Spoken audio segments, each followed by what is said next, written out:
نحمدہ ونصلی رسولہ الکریم اما بعد فاعوذ باللہ من الشیطان الرجیم بسم اللہ الرحمن الرحیم السلام علیکم ورحمۃ اللہ وبرکاتہ۔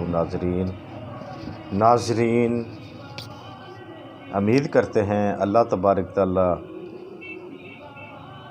کے کرم سے حضور پاک صلی اللہ علیہ وسلم کا صدقہ سے آپ خیریت سے ہوں گے۔ دعا ہے اللہ تبارک تعالیٰ اپنے حبیب محمد مصطفیٰ صلی اللہ علیہ وسلم کا صدقہ آپ سب کو خیر و عافیت سے رکھے، ہر بیماری سے محفوظ رکھے۔ بی بی آمنہ کا صدقہ رضی اللہ تعالیٰ عنہ کا صدقہ، بی بی آمنہ رضی اللہ تعالیٰ عنہ کا صدقہ، بی بی فاطمہ رضی اللہ تعالیٰ عنہ کا صدقہ اللہ تبارک تعالیٰ دعا ہے جو بے اولاد ہیں ان کو صالح اولاد عطا فرمائے، جو بے روزگار ہیں ان کو روزی و حلال عطا فرمائے، اور جو کسی بھی پریشانی میں مبتلا ہیں اللہ تبارک تعالیٰ حضور اکرم صلی اللہ علیہ وسلم کا صدقہ، نواسہ رسول صلی اللہ علیہ وسلم کا صدقہ، مولا حسین رضی اللہ تعالیٰ عنہ کا، اللہ تبارک تعالیٰ تمام دنیا پہ جو بھی انسان پریشان ہیں، مرد عورتیں خواتین، جو بھی جس بھی پریشانی میں مبتلا ہیں، اللہ تبارک تعالیٰ ان کی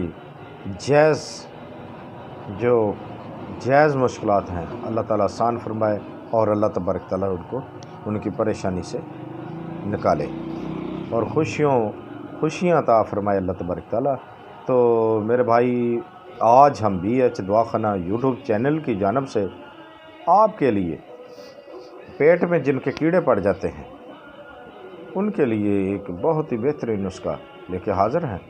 تو جلدی کریں، ہمارے چینل کو سبسکرائب کریں، لائک کریں اور شیئر کریں، اور گھنٹی کا بٹن ضرور دبائیں تاکہ ہماری ہر آنے والی ویڈیو آپ تک بآسانی پہنچ سکے۔ تو جناب، آپ نے کیا کرنا ہے؟ آپ نے ہمارا چینل سبسکرائب کرنا ہے، ابھی تک نہیں کیا آپ نے، جنہوں نے وہ سبسکرائب کریں اور گھنٹی کا بٹن ضرور دبائیں اور لائک بھی کریں، شیئر بھی کریں۔ تو میرے بھائی، آپ نے جب کسی کو بھی کیڑے پڑے ہوں پیٹ میں، بچہ ہو، بڑا ہو، عورت ہو، مرد ہو، یعنی کہ جس کے پیٹ میں کیڑے ہوں، اس کو کیا کرنا چاہیے؟ اس کو جناب کھجور کھلائیں، اچھے والی کھجوریں ہیں، 2-4 کھجوریں روزانہ کی دیں، ٹھیک ہے؟ تو انشاءاللہ اللہ کے حکم سے ہفتے میں کیڑے کا نام و نشان نہیں رہے گا، بالکل پیٹ صاف ہو جائے گا انشاءاللہ۔ دیکھتے رہیے ہمارا بی ایچ دعاخانہ یوٹیوب چینل۔ اللہ حافظ۔